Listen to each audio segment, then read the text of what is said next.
Hujan turun deras malam itu, membasahi jalanan yang sepi dan gelap. Cahaya lampu jalan yang redup memantulkan genangan air, menciptakan kilauan samar yang berpendar di aspal basah. Di dalam sebuah mobil yang melaju perlahan, Raka menggenggam kemudi dengan erat.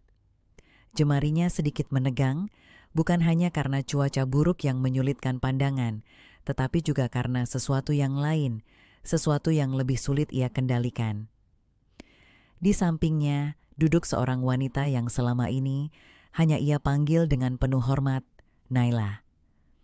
Wanita itu adalah ibu dari istrinya.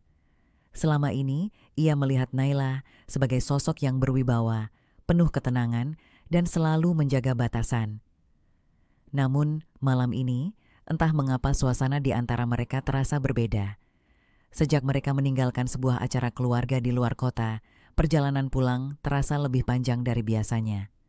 Hujan terus mengguyur, membuat kabut tipis terbentuk di kaca jendela. Naila menarik jaketnya lebih erat, berusaha menghalau udara dingin yang merayapi kulitnya. Sesekali ia menggigil, membuat Raka meliriknya sekilas. Ia bisa merasakan hawa dingin yang menyelinap ke dalam mobil, tetapi ada sesuatu yang lain, sesuatu yang lebih hangat dan mengganggu pikirannya. "Ibu kedinginan?" tanya Raka, suaranya terdengar lebih rendah dari biasanya. Naila tersenyum kecil, mengangguk pelan. "Dingin sekali malam ini. Aku tak menyangka hujan akan sederas ini." Raka mengangguk. Ia ingin menyalakan pemanas mobil, tetapi tangannya ragu-ragu. Ada sesuatu dalam cara Naila berbicara yang membuatnya gelisah. Ia menelan ludah, mencoba mengabaikan perasaan aneh yang sejak tadi berusaha ia tepis. Saat mobil melewati tikungan tajam, tiba-tiba cahaya lampu mobil menyorot sesuatu di depan, sebatang pohon besar yang tumbang melintang di tengah jalan. Raka spontan menginjak rem, menyebabkan mobil berhenti mendadak dengan hentakan keras. Naila sedikit terdorong ke depan, tubuhnya refleks mencengkeram dashboard untuk menahan keseimbangan. "Astaga!" Naila terengah, matanya membulat melihat rintangan di depan mereka. Raka menghela napas berat, menatap pohon tumbang yang menghalangi jalan mereka. "Jalannya tertutup, kita nggak bisa lewat sini." Naila menatap sekeliling dengan cemas. "Kalau kita putar balik, apa ada jalan lain?" Raka menggeleng. "Nggak ada, Bu. Ini satu-satunya jalan pulang." Hening sejenak. Hanya suara derasnya hujan yang mengguyur atap mobil menciptakan ritme monoton yang semakin menekan suasana. Udara semakin dingin dan Naila tampak menggigil meski sudah merapatkan jaketnya. Raka melirik ke arahnya lagi, kali ini lebih lama. "Ibu kedinginan?" tanyanya sekali lagi, namun kali ini ada nada yang berbeda dalam suaranya. Naila mengangguk kecil. "Dingin sekali." Tanpa berpikir panjang, Raka menggeser tubuhnya sedikit lebih dekat, lalu dengan lembut merangkul pundak Naila. "Sini, biar lebih hangat." Naila terkejut. Tubuhnya menegang sejenak dalam dekapan itu, tetapi perlahan-lahan ia mulai rileks. Kehangatan tubuh Raka merayap melalui kain jaketnya, menciptakan sensasi yang belum pernah ia rasakan sebelumnya. Ada sesuatu yang aneh menyelinap di dadanya, sesuatu yang seharusnya tidak ia rasakan. Hening kembali menyelimuti mereka, tetapi kali ini bukan karena hujan. Suasana di dalam mobil berubah menjadi sesuatu yang lebih sunyi, lebih berat. Naila bisa merasakan detak jantung Raka yang berdetak lebih cepat dari biasanya. Atau mungkin itu hanya perasaannya saja? Ia mencoba meyakinkan dirinya bahwa ini hanyalah pelukan biasa, pelukan seorang menantu yang ingin menghangatkan mertuanya. Namun, mengapa hatinya justru berdebar tak karuan? Mengapa tubuhnya terasa lebih peka terhadap kehadiran pria di sampingnya? Raka sendiri masih terdiam, tetapi pikirannya berputar cepat. Ia sadar betul apa yang sedang terjadi. Keheningan di antara mereka semakin lama semakin menekan, menciptakan ketegangan yang tidak bisa diabaikan. Dalam pelukan itu, ia bisa merasakan kehangatan tubuh Naila, aroma lembut parfumnya yang bercampur dengan udara dingin di dalam mobil. Naila menelan ludah, tangannya sedikit gemetar saat berusaha merapikan kerudungnya. "Raka, Mungkin sebaiknya kita jaga jarak. Raka tidak langsung menjawab. Ia justru menatap Naila lebih lama. Tatapan itu begitu intens, seolah mencari sesuatu yang tersembunyi di balik mata mertuanya. Ibu merasa risih? Naila tak segera menjawab. Bibirnya sedikit terbuka, seperti ingin mengatakan sesuatu, tetapi tak ada suara yang keluar. Ia hanya bisa menggeleng pelan. Namun, di saat yang bersamaan, tubuhnya masih tetap dalam dekapan Raka, seolah ada sesuatu yang menahannya untuk pergi. Tanpa sadar, jarak di antara mereka semakin menipis. Hujan semakin deras, menampar kaca depan mobil dengan ritme yang tak beraturan. Rendra menggenggam kemudi dengan erat, matanya tetap terarah ke jalan yang basah dan licin. Namun, pikirannya jauh dari ketenangan. Ada sesuatu yang mengusik hatinya, sesuatu yang tak berani ia akui, bahkan pada dirinya sendiri. Di sebelahnya, Bularas duduk dalam diam, masih membungkus tubuhnya dengan jaket milik Rendra. Hawa dingin meresap ke dalam kabin mobil, membuatnya menggigil pelan. Ia berusaha mengalihkan pikirannya, tapi aroma samar dari jaket itu justru semakin membuatnya gelisah. Itu adalah aroma tubuh Rendra, pria yang seharusnya hanya ia pandang sebagai menantu.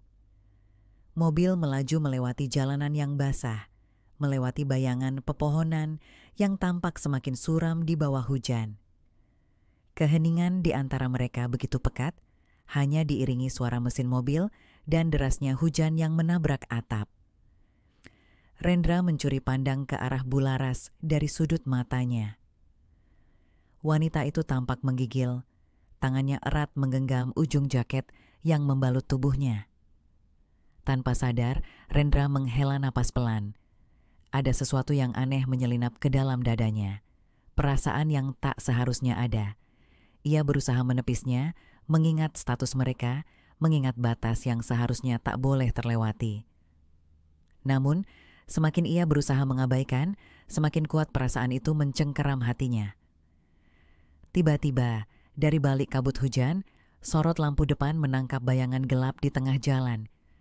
Sebuah pohon besar telah tumbang, menghalangi satu-satunya jalur pulang mereka. Astaga! Rendra spontan menginjak rem.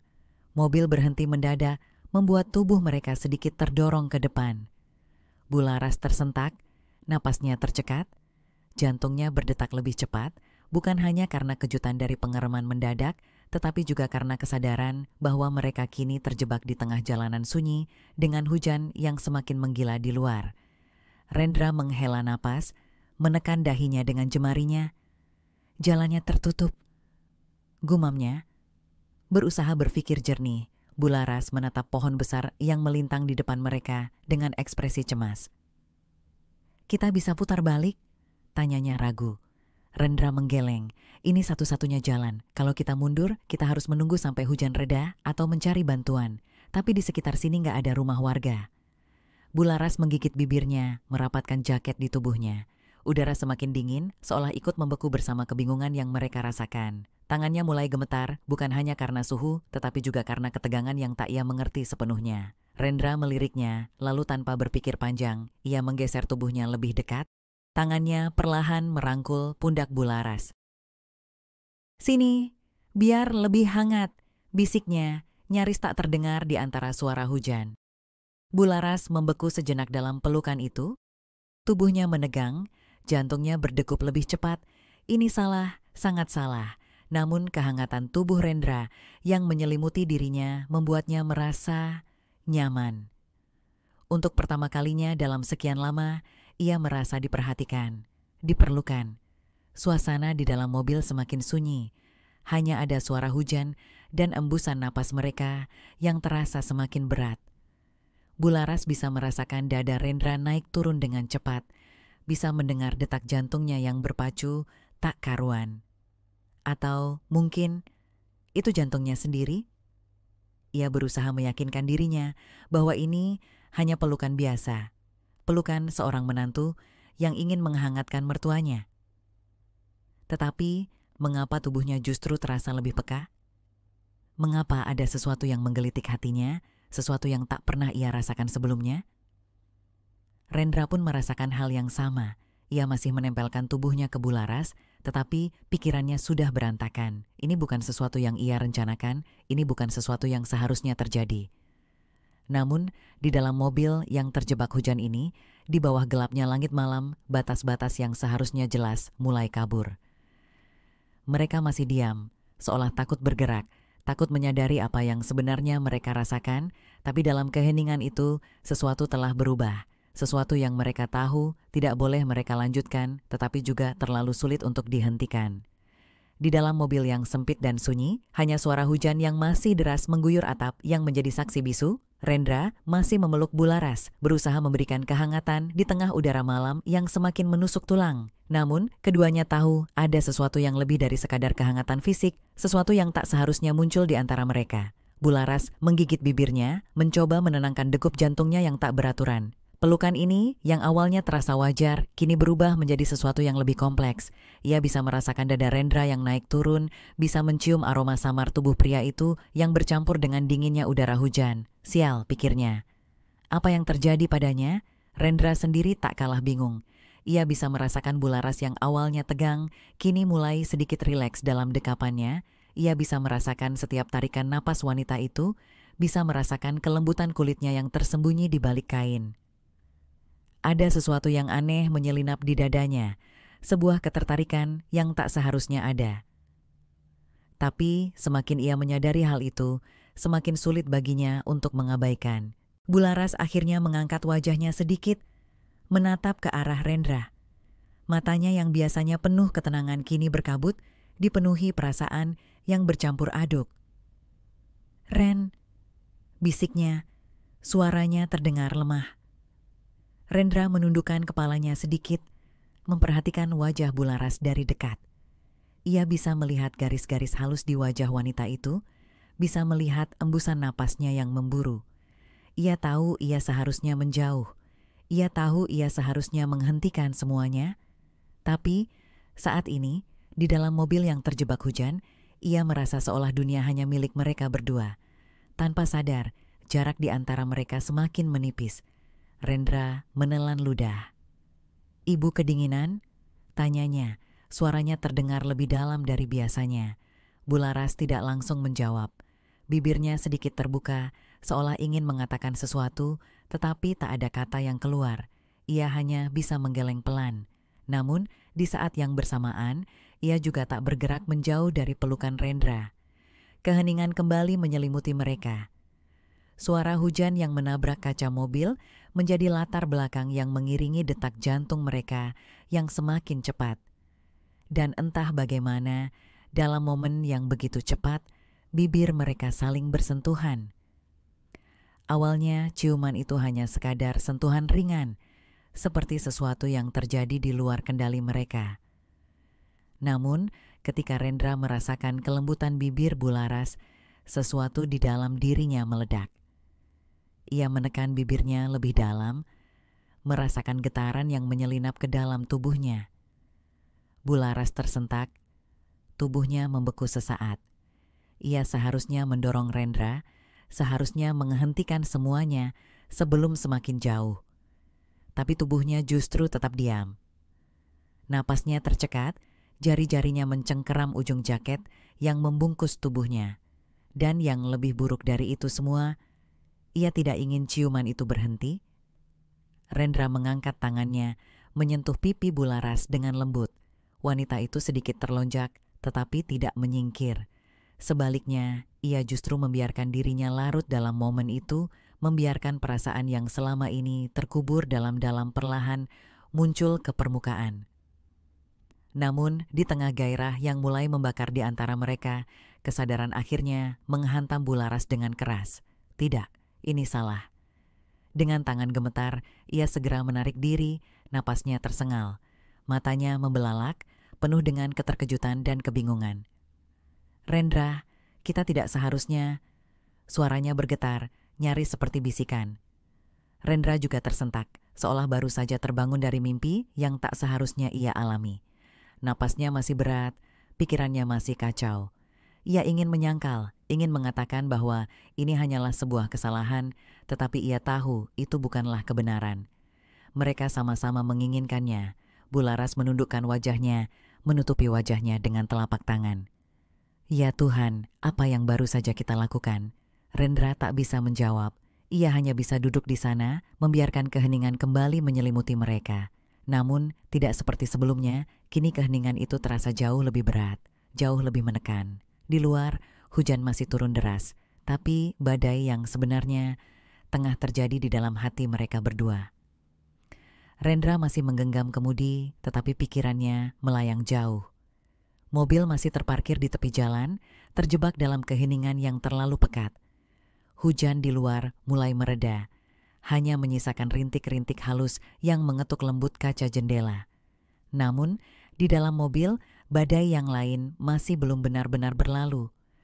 Bularas duduk di sampingnya, memeluk dirinya sendiri, seakan berusaha mengumpulkan kembali bagian-bagian hatinya yang tercerai-berai. Ia tidak berani menatap Rendra. Napasnya masih belum sepenuhnya teratur setelah apa yang baru saja terjadi. Ciuman itu, ia menggigit bibirnya, mencoba mengenyahkan sensasi yang masih melekat di sana. Apa yang telah ia lakukan? Apa yang telah mereka berdua lakukan? Ini salah, dan ia tahu itu lebih dari siapapun. Tapi yang membuatnya takut adalah ia tidak menyesalinya seketika. Rendra akhirnya berdeham, mencoba menguasai dirinya sendiri. Ia menggerakkan tangannya ke tuas perseneling, bersiap menyalakan mesin. "Ibu," suaranya serak, hampir tak terdengar. Bularas tidak menjawab. Ia hanya menutup matanya rapat-rapat, seolah berharap bahwa ketika ia membukanya kembali, semuanya akan kembali seperti semula. Bahwa kejadian tadi hanyalah bagian dari mimpi yang buruk. Tapi ia tahu, itu bukan mimpi, itu kenyataan. Dengan berat hati, ia akhirnya mengangkat kepalanya dan menatap lurus ke depan. "Kita harus melupakan ini, Rendra," ucapnya lirih. "Ini tidak boleh terjadi lagi." Rendra mengeratkan rahangnya. Kata-kata itu seharusnya mudah diterima, tetapi entah mengapa terasa begitu berat untuk ia dengar. Ia tahu Bularas benar. Ia tahu bahwa mereka telah melewati batas yang seharusnya tidak pernah disentuh. Tapi menghapus perasaan yang telah muncul bukanlah hal yang mudah. "Ibu yakin?" tanyanya. Suara itu hampir seperti bisikan. Bularas menoleh ke arahnya, kali ini dengan tatapan yang lebih tegas. Meskipun matanya masih menyimpan kebimbangan yang sulit disembunyikan. "Ya," jawabnya, lebih kepada dirinya sendiri daripada kepada Rendra. "Kita tidak boleh mengulanginya." "Henning." Rendra akhirnya menyalakan mesin mobil dan tanpa berkata apa-apa lagi, ia mulai melajukan kendaraan mereka menuju rumah. Sepanjang perjalanan, tak ada satupun dari mereka yang berbicara. Tapi, meskipun mulut mereka terdiam, hati mereka masih bersuara. Mereka tahu setelah malam ini segalanya tidak akan pernah sama lagi. Ketika akhirnya mereka sampai di rumah, Bularas langsung masuk ke kamarnya tanpa sepatah kata pun. Ia menutup pintu, bersandar di baliknya, lalu menghela napas panjang. Tangannya menyentuh bibirnya sendiri, seakan ingin memastikan bahwa semua yang terjadi tadi bukan hanya ilusi. Sementara itu, Rendra masih duduk di dalam mobilnya, menatap kosong ke depan. Ia menggenggam kemudi dengan erat, mencoba menenangkan pikirannya. Ia tahu mungkin ia harus menganggap malam ini sebagai kesalahan. Tapi jauh di lubuk hatinya, ia juga tahu ada sesuatu yang tidak bisa begitu saja ia buang. Dan itu yang paling menakutkan. Malam ini akan berakhir, tetapi kisah di antara mereka mungkin belum benar-benar usai.